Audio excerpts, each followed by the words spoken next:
बंदों गुरुपद कंज कृपा सिंधु नर रूप हरि महामोहतम पुंज जासु वचन रवि कर निकर। भक्तगणों को तथा धर्म अनुरागियों को मेरा हार्दिक नमन। सत्संग योग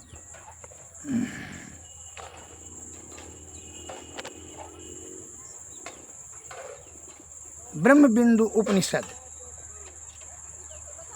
शब्दाक्षरम परम ब्रह्मम यस्मिन् छिने यद अक्षरम तद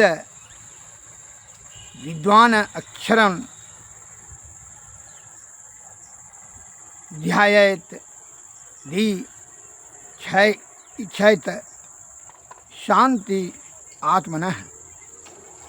शब्द और अक्षर परब्रह्म है। शब्द और अक्षर परब्रह्म है। एक के छिन्न हो जाने पर अन्य अक्षर रहता है। उसको जानने वाला अक्षर का ध्यान करें यदि वह अपनी आत्मा की शांति चाहता हो।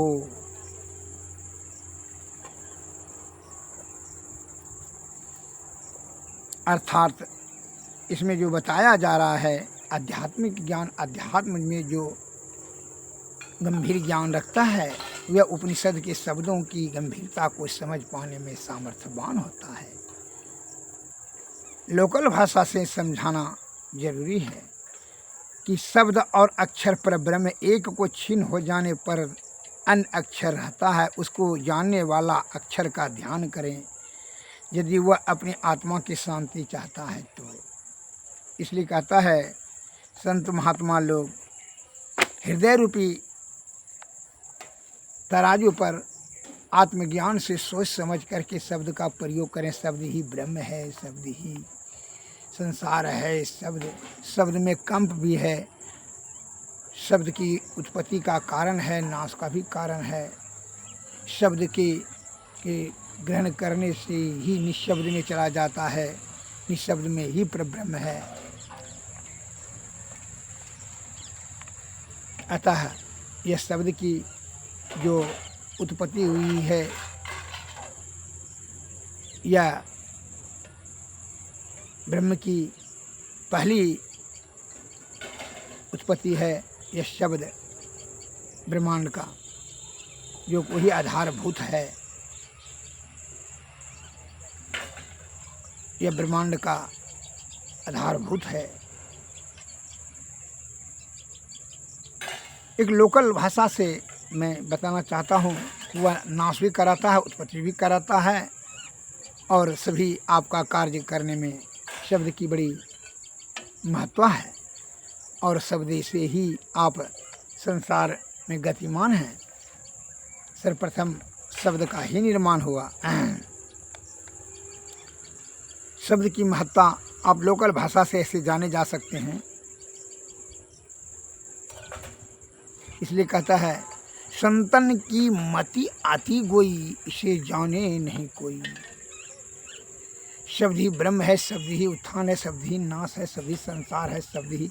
कैसे? एक उदाहरण लीजिए। एक पंडित जी ज्योतिषाचार्य जी महाराज राज दरबार में गए तो उन्होंने अपने ज्ञान का प्रभाव को दिखाने के लिए उसने महारानी सहवा से भरे राज दरबार में कहा कि महारानी सहवा की मृत्यु चौथा दिन निश्चित हो जाएगी। वो ज्योतिषाचार्य में पारंगत थे, असल में विद्वान थे। तो शब्द उनको, ऐसा शब्द का महारानी के साथ राज दरबार में प्रयोग नहीं करना चाहिए। बहुत ऐसा शब्द है जो कि आपका नाश का कारण भी बन जाएगा और उत्थान का भी कारण, आधार बन जाएगा, विकास का भी आधार बनेगा। वह शब्द की महत्ता, वह साधारण बात समझ लिया। तो उनको जो पक्का ज्ञान था, इसमें परिपक्व था, ज्योतिषाचार्य में अध्ययन किए थे और हुआ कि चौथा दिन रानी की मृत्यु हो गई। अब राजा साहब ने बड़ा उदास, बड़ा चिंतातुर, उसके अत्यधिक स्नेह राजा साहब को था। अब इसका पत्नी मर जाए तो कितना उसको दुख होगा। वह दाह संस्कार करके आया और दुख के कारण से उसको जो है क्रोध भी अब हुआ कि पंडित जी ने कहा तो सही है, मरी गया। हो सकता है पंडित जी का बात लग गया कि उसके मन में क्रोध आ गया। अब उसको जो है वह क्रोध के बदला लेने के भाव से वह पंडित जी को जो है अपना राजनीतिक बुद्धि लगा दिया। देखिए शब्द, उस शब्द के कारण से तो राजा साहब ने सिपाही को यहाँ कह दिया कि हमारा इशारा करते हुए पंडित जी को 10वें महल से धक्का दे करके गिरा देना, जिससे यह सब सिपाही ने कहने लगेगा कि फिसल करके पंडित जी गिर करके मृत्यु प्राप्त किए। का जी ऐसा सिखा करके सिपाही को रेडी कर दिए थे। और दूसरा सिपाही कहा पंडित जी को बुलाओ। तो सिपाही गया, पंडित जी को कहा चलिए राजा साहब ने आपकी बुला रहे हैं आपको। पंडित जी कहाँ? राजा साहब बुला रहे हैं अभी तुरंत। वह उनको वहीं संदेह हुआ क्या जो है दाह संस्कार करके आया है और कल अबे क्या रो, आज हमको बुला रहा है, कोई बात है कि हो न हो राजा साहब को हमारे शब्द को वह सीरियसली लेकर के क्रोध में बदल गया हो, उसका दुख है कि उसकी पत्नी मर गई। वो ऐसा भी मन में विचार करता हो किसी के पंडित जी के शब्द के प्रभाव से ही जो मेरा पत्नी मर गई, उसमें क्रोध की भावना जागृत हो गया हो। कहीं प्रभुता पाही काहि मद नाही, प्रभुता पा के किसको मद नहीं हुआ, उसमें मन में वही संदेह हो गया। वह राजज्ञा कैसे उल्लंघन कर सकता? तो सिपाही का चलिए जल्दी साथे में। वो आना पड़ा, आया वहाँ जब जो है ऊपर लेकर चला गया 10 महल पर। राजा साहब वहीं हैं, वहाँ गए तो आइए पंडित जी। राजा साहब ने पंडित जी को प्रणाम, प्रणाम राजन प्रणाम। राजा पंडित जी आइए आइए बैठिए। अच्छा एक तो बात पूछते हैं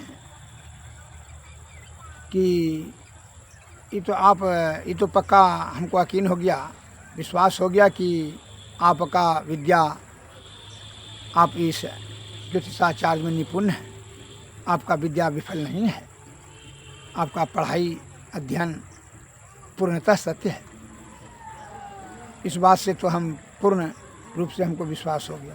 अच्छा ये बताइए तो पंडित जी, हमारा मृत्यु कब होगा? तो राजा पंडित जी को पक्का संदेह हो गया कि आज इसका कल जो है रानी का दाह संस्कार कर गया और ये अपना इतने सा बात पूछने के लिए तो वहाँ से नहीं बुलवाया है, इसको ये पूछना कौन जरूरी है। इसका मतलब है यह क्रोध से उसका मुख का आकृति और शब्द से उसको यकीन हो गया, विश्वास हो गया कि ये जो है आज षड्यंत्र पूर्वक हमका हमारा मृत्यु अब निश्चित है। यकीन विश्वास हो गया उसको। उसने अब शब्द की चतुराई, शब्द का हृदय पर आत्मज्ञान से सोच समझ करके प्रयोग किया। उसने मन में विचार कर लिया कि हमको उस दिन भरे दरबार में राजा साहब को ऐसा नहीं कहना चाहिए कि आपकी रानी का चौथा दिन मृत्यु हो जाएगा, यह कहना हमको नहीं चाहिए। अब यह अपने गलती को सुधारते हुए मन में विचार किया कि अब अगर यदि गलती करने बोलने में शब्द का प्रयोग अगर गलती हो जाएगा तो हमारा मृत्यु पक्का निश्चित हो जाएगा, ये राजा करवा देगा। हृदय रूपी तराजू में मत तौल लिया, विचार करके कहा राजा साहब जी, जिस दिन हम मरेंगे उसके दूसरा दिन ठीक आप मर जाइएगा। आप जानते हैं ना हम ज्योतिषाचार्य में निपुण हैं, हमारा ज्ञान वाक्य शब्द विफल नहीं होता। क्योंकि जी अब राजा साहब को तो यकीन हो गया कि अब जैसे पंडित जी को आज हम मरवा देते हैं तो दूसरा दिन हमारा मृत्यु निश्चित हो जाएगा। अतः वह शब्द के घेरे में आ गया। अतः अपना मौत को टालने के लिए पंडित जी का सुरक्षा अब परम आवश्यक उसके लिए हो गया। राजा साहब ने अब जो है अपना योजना बदल दिया और विचार कर लिया कि पंडित जी का जान का सुरक्षा अब परम आवश्यक है, चूँकि तब हमारा जान का सुरक्षा रहेगा। उसने 2 ठो धेनु गाय दिया और चावल, गेहूँ, आटा 10 लाख रुपया और दिया और प्रेम से कहा छोरा मन का किशमिश काजू भी दिया, का दूध घी छोरा मन का जी खाइए पंडित जी, आप जीविए आनंद से, आप हमारे राज्य के निपुण विद्वान पंडित जी हैं, अतः आपका सुरक्षा करना मेरा परम कर्तव्य है।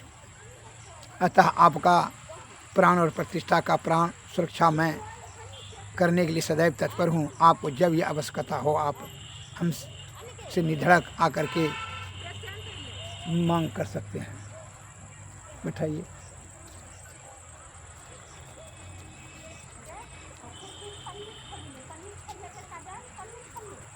कहाँ पर है?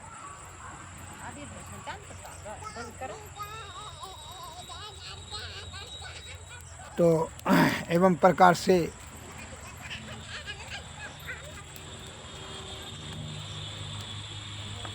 वह राजा साहब जो है उनको बड़ा सहर्ष और बड़ा प्रेम से उनको विदा किए, उतना धन दे करके, क्योंकि इसलिए उनका सुरक्षा करना अब इनके लिए अति आवश्यक है।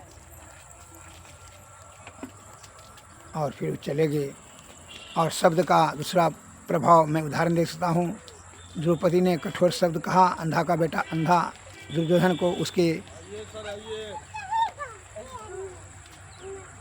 क्रोध के कारण से जो है वह कठोर शब्द का बदले के भाव से वह जो है अपना वह जुआर में षड्यंत्र कर के हराया और उसके कारण से महाभारत का जो है युद्ध आधार बन गया। अतः शब्द को हृदय रूपी तराजू पर तौल करके सोच समझ करके प्रयोग करना चाहिए। श्री सद्गुरु महाराज की सद्गुरु नमः। अतः शब्द की सार गंभीरता को समझने के लिए शुद्ध चित्त हृदय पवित्र आत्मा से सोच समझ करके आत्मज्ञान से शब्द का प्रयोग करें, अन्यथा शब्द से विनाश और विकास दोनों होता है।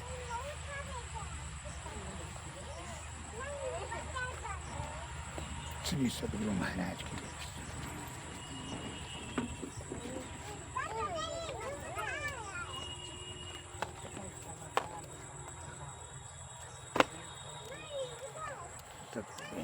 नमस्कार। जय हिंद, जय भारत।